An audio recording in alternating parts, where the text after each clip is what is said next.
अवैध मदरसों के एक्शन पर समाजवादी पार्टी सांसद एसटी हसन का बयान सामने आया। एसटी हसन ने कहा है कि यूपी में बहुत सारे ऐसे मदरसे हैं जिनका रिन्यूअल नहीं हुआ है। एसटी हसन ने कहा है कि क्या किसी एसटी मदरसे में अब तक बम निकला है, और साथ ही ये भी कहा कि क्या किसी मदरसे में आज तक AK-47 निकली है। एसटी हसन ने निशाना साधते हुए कहा है सीएम योगी अवैध मदरसों को लीगल करें, क्योंकि हो सकता है उनका रिन्यूअल ना हुआ हो, लेकिन क्या कभी कोई ऐसी घटना आई है कि मदरसे से AK-47 या कोई बम बरामद हुआ हो। तो ऐसे बेतुके तर्क देते वो नजर आए हैं। बहरहाल जो लीगल नहीं है उस पर कार्रवाई ना की जाए, ये वो योगी आदित्यनाथ से कह रहे हैं, और साथ ही कह रहे हैं कि उसे लीगल कर दिया जाए।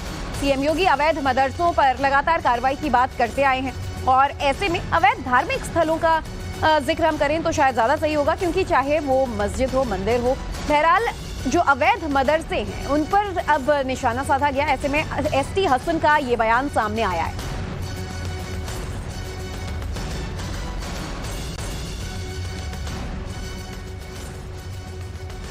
मदरसों में ऐसे बहुत से ऐसे मदरसे, हजारों ऐसे जो रिन्यूअल नहीं करा पाए थे, उनकी भी प्रॉब्लम है। बहुत से ऐसे हैं कि जो अवैध चल रहे थे।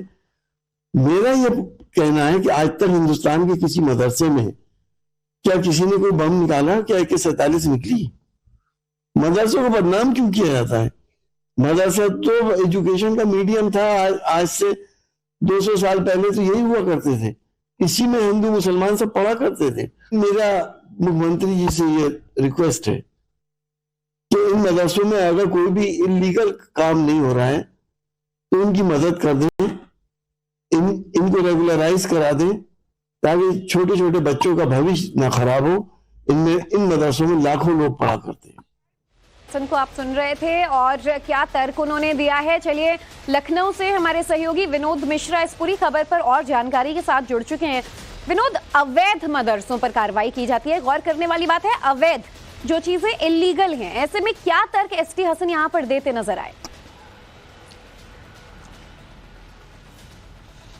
देखिए, उनका कहना है कि किसी मदरसे से कोई बम या कोई AK-47 जो है वो बरामद नहीं हुआ है।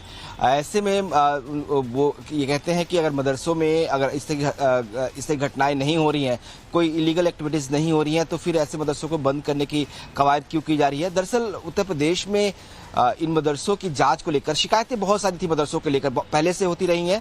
2017 के बाद से इन बाकायदा जो शिकायतें हैं इनको बाकायदा कंपाइल किया गया, और पाया गया कि मैक्सिमम शिकायतें जो चाहे रिटन हो या ओरल हो, वो लोग यही कर रहे हैं कि मदरसे इलीगल एक्टिविटीज़ में शामिल हैं।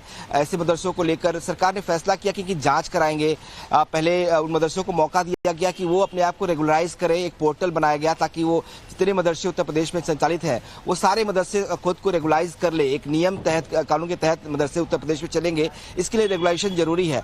और जिन मदरसों ने रेगुलाइज नहीं किया उसके बाद एक SIT कमेटी बनाएगी, और कहा गया कि मदरसों की जांच की जाए कि आखिर मदरसे में हो क्या रहा है, क्या वहाँ पे सच में कोई इलीगल एक्टिविटीज हो रही है, उनकी फंडिंग कहाँ से हो रही है, मदरसे कैसे चल रहे हैं। और SIT ने अपनी रिपोर्ट सबमिट की 3 दिन पहले। उसमें पाया गया कि करीब 13,000 मदरसे अभी भी उत्तर प्रदेश में है, इलीगल हैं, जो जिनमें तमाम जो फंड है उनकी फंड्स में इरेगुलरिटीज है, वो कहाँ से फंड्स आ रहे हैं, किन मद में खर्च हो रहे हैं, इसकी डिटेल्स कई ऐसे सवाल थे विनोद, और इन तरह के मामलों के सामने आने के बाद ही अवैध मदरसों पर कार्रवाई शुरू हुई। फंडिंग कहां से हो रही थी, क्या फॉरेन फंडिंग इसमें इन्वॉल्व था?